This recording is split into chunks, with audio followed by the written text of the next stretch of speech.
Hello students, welcome back. Welcome to this session of class 12th chemistry, and we are dealing with the very first chapter of chemistry of class 12th, that is solutions.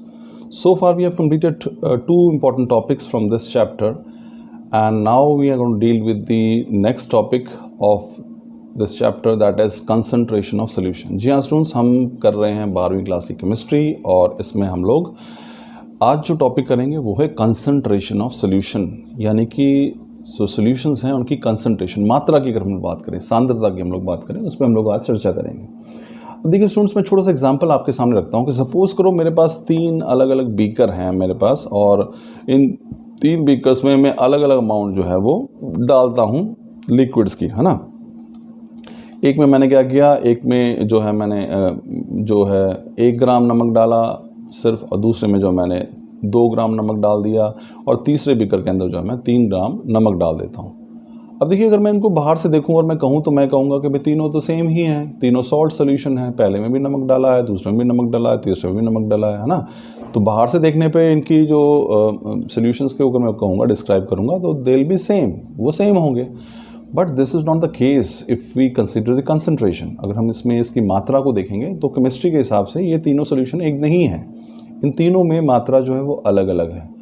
तो वही उसी मात्रा को हम बोलते हैं concentration, यानी कि मैं अगर कहूँगा कि तीनों में कंसंट्रेशन जो सॉल्ट की है वो अलग अलग है, तो उसको मापने के एक तरीके होते हैं। जैसे कि सपोज़ करो मुझे लंबाई मापनी है, हमने पढ़ा है यूनिट्स के अंदर भी कि लंबाई हम मीटर में माप रहे हैं, है ना।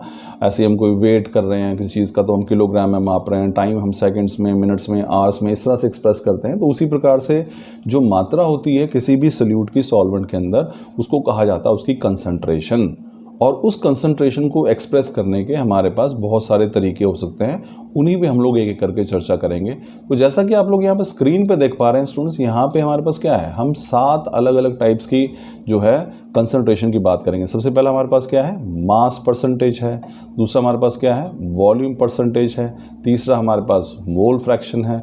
चौथा नॉर्मेलिटी है, मोलैलिटी है, मोरालिटी है, और हमारे पास पार्ट्स पर मिलियन यानी कि ppm है। तो आज हम इन्हीं 7 जो मेथड्स हैं कंसंट्रेशन को किसी लिक्विड की एक्सप्रेस करने के, इनको हम लोग जो है डिस्क्राइब करेंगे, ठीक है जी।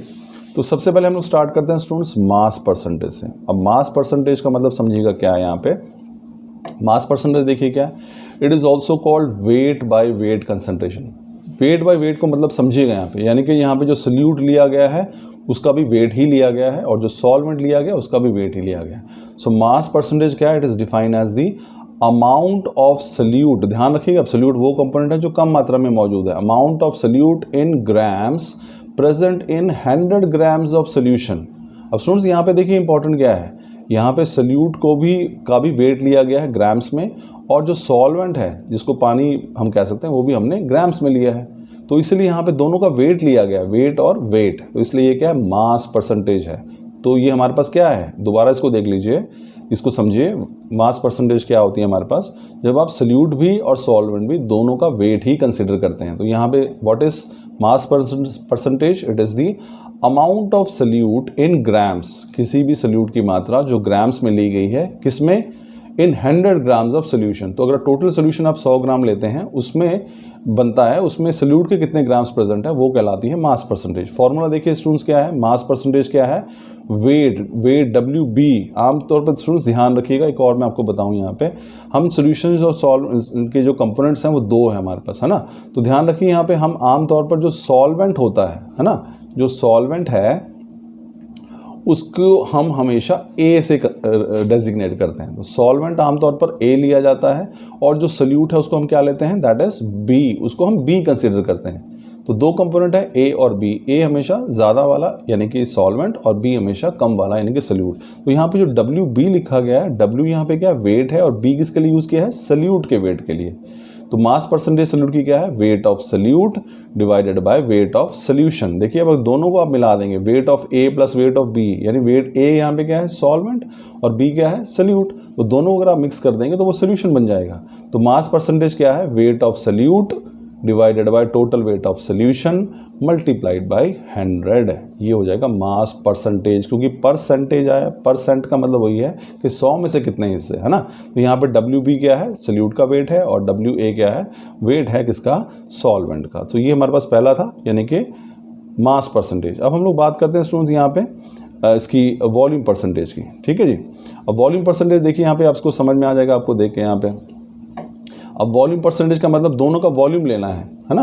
तो यहाँ पे क्या है, it is also called volume by volume concentration. यहाँ पे सल्यूट का भी वॉल्यूम लिया जाएगा और सॉल्वेंट का भी वॉल्यूम लिया जाएगा। तो ये वॉल्यूम परसेंटेज देखिए स्टूडेंट्स क्या है, amount of solute in ml। अब देखो वहाँ पे ग्राम्स था पहले, जहाँ पे मास लिया था, यहाँ पे हम वॉल्यूम ले रहे हैं तो किस में है, मिलीलीटर में। Amount of solute in millilitre present in 100 millilitre of solution. यहाँ पे दोनों का वॉल्यूम लिया जा रहा है, सल्यूट का भी वॉल्यूम ले रहे हैं हम यहाँ पे, और सोल्यूशन जो टोटल बना है उसका भी वॉल्यूम ही कंसिडर कर रहे हैं। तो वॉल्यूम परसेंटेज क्या है, amount of solute in ml यानी कि मिलीलीटर वॉल्यूम में, present in 100 ml of solution. तो दोनों ही यहाँ पे सल्यूट और सॉल्वेंट दोनों ही वॉल्यूम जो है उनका कंसीडर किया जा रहा है। सो दिस इज बेसिकली, अगर आप देखेंगे तो ये हमारे पास है वॉल्यूम परसेंटेज। तो देखिए दोबारा क्या है, what is volume percentage, amount of solute in millilitre present in 100 ml of solution. तो यहाँ पे क्या आएगा, वॉल्यूम ऑफ सल्यूट, बी मैंने बताया था सल्यूट के लिए, वी मतलब volume, volume of solute divided by volume of solution multiplied by 100। ये क्या हो गया, वॉल्यूम परसेंटेज हो गया। तो ये हमारे पास है volume of solute, volume of solvent है यहाँ पे, ठीक है। तो अब ये हो गया, जहाँ पे पहला केस हमने स्टूडेंट्स देखा था जहाँ पे हमने सल्यूट का भी वेट लिया और सॉल्वेंट का भी वेट लिया। फिर दूसरा केस हमने देखा जहाँ पे सल्यूट भी हमने वॉल्यूम में लिया और जो सॉल्वेंट है वो भी वॉल्यूम लिया। लेकिन अब तीसरा केस भी स्टूडेंट्स हम यहाँ पे देख लेते हैं। यहाँ पे है मास वॉल्यूम परसेंटेज ले लेते हैं, देखिए है ना। मास मतलब सल्यूट का मास लेंगे लेकिन सोल्यूशन का वॉल्यूम लेंगे। तो ये क्या हो जाएगा, ये W/V हो जाएगा। पहला मास बाई मास था, उसको हम W/W भी कहते थे। दूसरा वॉल्यूम बाई वॉल्यूम था, वो V/V लेते थे। तीसरा हम जो पढ़ रहे हैं मास बाई वॉल्यूम है, ये हमारे पास क्या आएगा, W/V। यानी कि हम सल्यूट का तो वेट लेंगे लेकिन जो सॉल्वेंट है, सोल्यूशन जो बनेगा टोटल, उसका वॉल्यूम कंसिडर करेंगे। तो ये हमारे पास क्या है, मास बाई वॉल्यूम परसेंटेज क्या है, यानी कि W/V क्या है, वेट ऑफ सल्यूट। तो हमने सल्यूट का वेट ले लिया, बट वॉल्यूम ऑफ सोल्यूशन, यहाँ पे अब सोल्यूशन का वॉल्यूम लेंगे हम, and multiplied by 100 of course, क्योंकि परसेंटेज है। तो ये हमारे पास हो जाएगा मास बाय वॉल्यूम परसेंटेज। तो तीन हो गए स्टूडेंट्स हमारे पास यहाँ पे, कौन से हैं, पहला वेट बाय वेट है, जहाँ पे सल्यूट का भी वेट लिया, सॉल्वेंट का भी वेट लिया। दूसरा वॉल्यूम बाय वॉल्यूम है, जहाँ पे सल्यूट का भी वॉल्यूम लिया और सोल्यूशन का भी वॉल्यूम लिया। तीसरा वेट बाय वॉल्यूम है, जहाँ पे सल्यूट का वेट लिया है और सोल्यूशन का वॉल्यूम लिया है, ठीक है स्टूडेंट्स। अब नेक्स्ट पे हम लोग आते हैं, दिस इज मोल फ्रैक्शन। ये हमारे पास मोल फ्रैक्शन है, एक बार मैं देख लूँ शायद कुछ छूटा ना हो हमसे यहाँ पे। लेट अस सी, नहीं कुछ नहीं छूटा यहाँ पे। चलिए हम लोग इस पे चलते हैं नेक्स्ट पे, and that is mole fraction. अब मोल फ्रैक्शन देखिए स्टूडेंट्स हमारे पास क्या है, ठीक है। मोल फ्रैक्शन देखिए क्या है, मोल फ्रैक्शन है। अब देखिए हम समझते हैं यहाँ पे, इसको पहले समझेंगे हम इस कंपोनेंट, इस चीज़ को क्या है हमारे पास। अब देखिए सोल्यूशन जो है वो दो कंपोनेंट्स का मिला है, एक सोल्यूट है जिसको हम B से डेजिग्नेट करते हैं और सॉल्वेंट इसको A से डेजिग्नेट करते हैं। मान लीजिए मैं एक सोल्यूशन बना रहा हूँ जिसमें मैंने NB मोल्स जो हैं वो किसके लिए हैं, सोल्यूट के लिए हैं, और NA मोल्स जो है मैंने उसमें किसके लिए हैं, सॉल्वेंट के लिए है ना। N यहाँ पे क्या है, नंबर ऑफ मोल्स। तो मोल फ्रैक्शन बेसिकली क्या है, ratio of number of moles of one component to the total number of moles present. अब यहाँ पे समझिए स्टूडेंट्स क्या है, नंबर ऑफ मोल्स हम किससे डेजिग्नेट कर रहे हैं, यहाँ पे नंबर ऑफ मोल्स को हम लिख रहे हैं N से, है ना। नंबर ऑफ मोल्स आपको पता है फॉर्मूला हमारे पास क्या होता है, weight of solute divided by molecular weight of solute, ये होता है नंबर ऑफ मोल्स। तो मान लीजिए मेरे पास, अब मैं सल्यूट की बात करूँ तो सल्यूट के नंबर ऑफ मोल्स मैं किससे डेजिग्नेट करता हूँ, मान लीजिए वो NB से करता हूँ। और इसी प्रकार जो number of moles of solvent है उसको हम किससे दर्शाते हैं, NA से, है ना। तो और नंबर ऑफ मोल्स ध्यान रखिएगा, ये क्या होता है, weight of solute divided by molecular weight. तो यहाँ पे मोल फ्रैक्शन क्या होता है, अगर मैं सॉल्वेंट की मोल फ्रैक्शन निकालना चाहता हूँ तो वो कैसे निकालूंगा, तो यहाँ इसमें एग्जांपल देखिए, जैसे मोल फ्रैक्शन ऑफ सॉल्वेंट क्या है, इसको हम XA से डेजिग्नेट करते हैं। ये है number of moles of solvent NA, A मैंने बताया सॉल्वेंट के लिए यूज करते हैं, divided by total number of moles present. अब टोटल नंबर ऑफ मोल्स कौन से हैं, number of moles of solvent plus number of moles of solute, है ना। तो मोल फ्रैक्शन किसी भी कंपोनेंट का है, कंपोनेंट से मतलब है कि अगर आप सॉल्वेंट का निकालना चाहें चाहे आप सोल्यूट का निकालना चाहें, उसका वो क्या होगी, मोल फ्रैक्शन क्या होगी। मान लो मैं सॉल्वेंट का निकाल रहा हूँ तो सॉल्वेंट का क्या होगा, सॉल्वेंट का मोल फ्रैक्शन क्या होगा, number of moles of that component, यानी कि number of moles of solvent divided by total number of moles present in solution. Total number of moles किस क्या प्रेजेंट है, वो सोल्यूट प्लस सॉल्वेंट है। तो अगर आप मोल फ्रैक्शन निकाल रहे हैं सॉल्वेंट का तो वो क्या आ जाएगा स्टूडेंट्स, यहाँ पे देखिए number of moles of solvent divided by total number of moles present. अब टोटल नंबर ऑफ मोल्स कहाँ से आएंगे, number of moles of solvent plus number of moles of solute, क्योंकि टोटल तभी बनेगा ना, दो ही तो कंपोनेंट हैं, एक सोल्यूट और दूसरा सॉल्वेंट।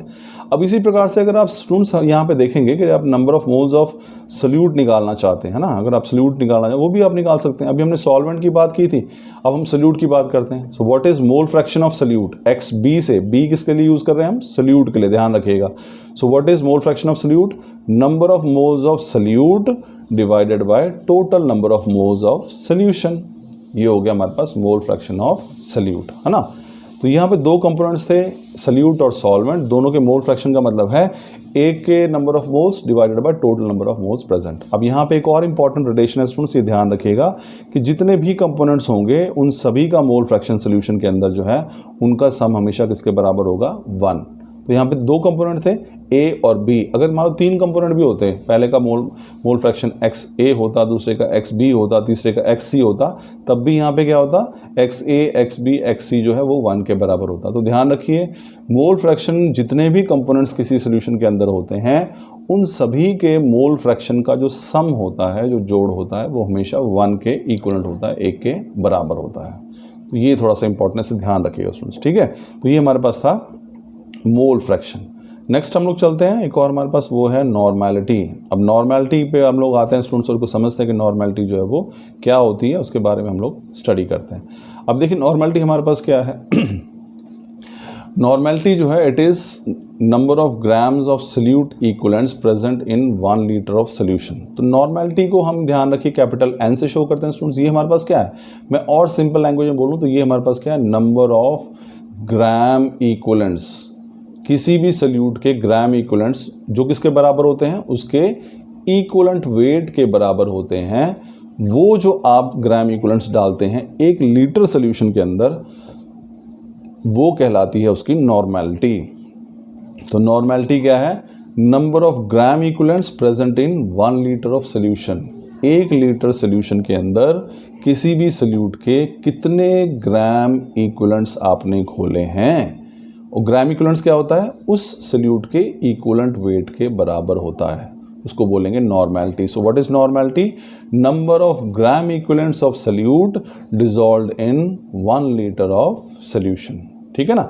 अब फॉर्मूला देख लीजिए, आप बिल्कुल क्लियर है। नॉर्मेलिटी को हम कैपिटल एम से शो करते हैं स्टूडेंट्स। ये हमारे पास क्या है, मास ऑफ सोल्यूट, क्योंकि हमने क्या number of gram equivalents, mass of solute in grams divided by equivalent gram equivalent mass of solute multiplied bye 1000 divided by volume of solution in ml। तो ये बहुत इंपॉर्टेंट फार्मूला है जो कि आपको न्यूमेरिकल्स के लिए याद रखना पड़ेगा। तो what is normality, wait of solute divided by equivalent weight of solute multiplied bye 1000 divided by volume of solution in ml।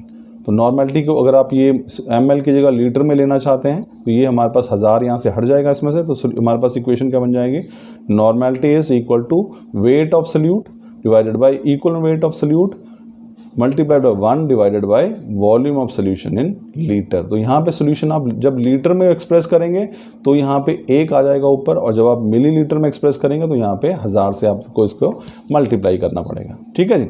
अब नॉर्मेलिटी के बारे में और पढ़ते हैं। देखो मैंने आपको बताया यहाँ पे नॉर्मेलिटी को हम किससे डेजिग्नेट करते हैं, कौन से लेटर से, लेटर एन। तो नॉर्मेलिटी के लिए कैपिटल एन लिखा जाता है, ध्यान रखिएगा students, it should be capital N. और ग्राम पर लीटर जो है वो इसकी SI यूनिट है, और बाकी यूनिट आपके पास इक्वलेंट जो पर लीटर है, मिली इक्वलेंट पर लीटर है, ये भी यूज़ कर सकते हैं हमारे पास, ठीक है। Normality is also called by the name equivalent concentration. तो नॉर्मेलिटी का एक और नाम भी है और वो क्या है, इक्वलेंट कंसंट्रेशन। तो नॉर्मेलिटी स्टूडेंट्स हमारे पास क्या हुई, number of gram equivalents of solute dissolved in 1 litre of solution, है ना, ये हमने पढ़ा। और इसको हम N से डेजिग्नेट करते हैं और यूनिट्स हमारे पास क्या है, ग्राम पर लीटर इसकी यूनिट्स हैं। अब हम बात करेंगे और इसके बारे में थोड़ा सा नॉर्मेलिटी इक्वेशन की हम बात करते हैं। नॉर्मेलिटी इक्वेशन आमतौर पर आप लोग न्यूमेरिकल्स में भी यूज़ करते हैं। तो जैसे कि n1 into v1 is equal to n2 into v2। तो ये हमारे पास सपोज करो यहाँ पे क्या है, ये एस्टिमेट करते हैं हम नॉर्मेलिटी फाइंड आउट करने के लिए। सपोज करो इनिशियल नॉर्मेलिटी n1 थी, इनिशियल वॉल्यूम v2 था, यहाँ पे फाइनल जो नॉर्मेलिटी है n2 है और फाइनल वॉल्यूम जो है v2 है। तो इससे आप फाइंड आउट कर सकते हैं किसी की भी एक जो नॉर्मेलिटी है, जो नया सोल्यूशन आप बना रहे हैं उसकी नॉर्मेलिटी आप फाइंड आउट कर सकते हैं, है ना। तो ये इसको बोलते हैं normality equation. Simple normality equation क्या होती है, n1 into v1 is equal to n2 into v2। n1 initial normality, v1 initial volume, n2 जो है वो फाइनल नॉर्मेलिटी और v2 इज फाइनल वॉल्यूम, है ना। एक और देख लीजिए न्यूमेरिकल का पॉइंट ऑफ व्यू से, 4 distinct solutions with same normality and volume are combined. अगर आपके पास 4 अलग अलग सॉल्यूशंस हैं जिनकी नॉर्मेलिटी सेम है और आप उनके वॉल्यूम जो है आपस में उनको मिक्स कर देते हैं, तो जो फाइनल जो नॉर्मेलिटी बनेगी उनकी वो क्या होगी हमारे पास NR। जो रिजल्टेंट नॉर्मेलिटी है वो क्या बनेगी, NA into VA plus NB into VB plus NC into VC plus ND into VD divided by VA plus VB plus VC plus VD। तो 4 आपके पास अलग अलग सोल्यूशन है। इसकी normality NA, NB, NC, ND है, उनका वॉल्यूम VA, VB, VC और VD है। तो जब उनको मिक्स करेंगे तो फाइनल नॉर्मेलिटी क्या बनेगी, NA VA plus NB VB plus NC VC plus ND VD और फाइनली आप उसको किससे डिवाइड करेंगे, टोटल वॉल्यूम से। चारों का वॉल्यूम कितना बनेगा, VA plus VB plus VC plus VD, है ना। चौथा कंसेप्ट देखते हैं स्टूडेंट्स यहाँ पे नेक्स्ट जो हमारे पास है, when 4 solutions with normality NA and BC varied solute molarity volume जो है वो हमको ऐड करते हैं। यानी कि अब हमारे पास क्या है, यहाँ पे अलग अलग नॉर्मेलिटी के 4 सॉल्यूशंस हैं। पहले हमने क्या बताया था कि एक ही नॉर्मेलिटी है सभी सॉल्यूशंस की, लेकिन वॉल्यूम अलग अलग है। अब यहाँ पे हम कह रहे हैं कि हमारे पास जो है इनकी वॉल्यूम भी अलग है, नॉर्मेलिटी भी अलग है। तब भी हमारे पास, अब देखिए हमारे पास क्या हो जाएगा यहाँ पे, तो यहाँ पे NA MA VA plus NB MB VB NC MB MC VC और सभी को टोटल का हमने इसको मल्टीप्लाई किया। नंबर ऑफ मोल्स भी लिया हुआ है यहाँ पे, नंबर ऑफ मोल्स, यहाँ पे हमारे पास की मोलैरिटी, मॉलिक्यूलर वेट और वॉल्यूम, इस तरीके से लेकर हम सब टोटल वॉल्यूम से इसको डिवाइड कर देंगे। तो ये हमारे पास एक और फार्मूला है हमारे पास, ठीक है। अब एक और इम्पॉर्टेंट फार्मूला है वो है नॉर्मेलिटी और मोलैरिटी के बीच में रिलेशन क्या है। ये बड़ा इंपॉर्टेंट फार्मूला है। कई बार नॉर्मेलिटी पता हो और मोलैरिटी ढूंढनी हो, मोलैरिटी पता हो नॉर्मेलिटी फाइंड आउट करनी, तो कैसे कर सकते हैं। तो नॉर्मेलिटी N जो है this is equal to molarity multiplied by molecular mass divided by equivalent mass, है ना। इस तरीके से आप निकाल सकते हो। नॉर्मेलिटी किसी की भी निकालनी हो तो उसकी मोलैरिटी को मल्टीप्लाई कर दीजिए मॉलिक्यूलर मास से और डिवाइड कर दीजिए उसको इक्विवेलेंट मास से। तो what is normality, normality is relation क्या है नॉर्मेलिटी और मोलैरिटी में, normality is equal to molarity multiplied by molecular mass divided by equivalent mass. तो इस तरीके से आप इसे फाइंड आउट कर सकते हैं नॉर्मेलिटी को लेके। तो ये नॉर्मेलिटी को लेके कंसेप्ट था स्टूडेंट्स, आई एम श्योर आप लोगों को समझ में आया होगा। और बाकी इसके बाद हम बाकी के जो हमारे बच गए हैं कंसंट्रेशन एक्सप्रेस करने के मेथड्स, उनको हम नेक्स्ट वीडियो में देखेंगे, ताकि वीडियो ये हमारा छोटा ही रहे। आई एम श्योर आपको समझ में आएगा students. Thank you very much.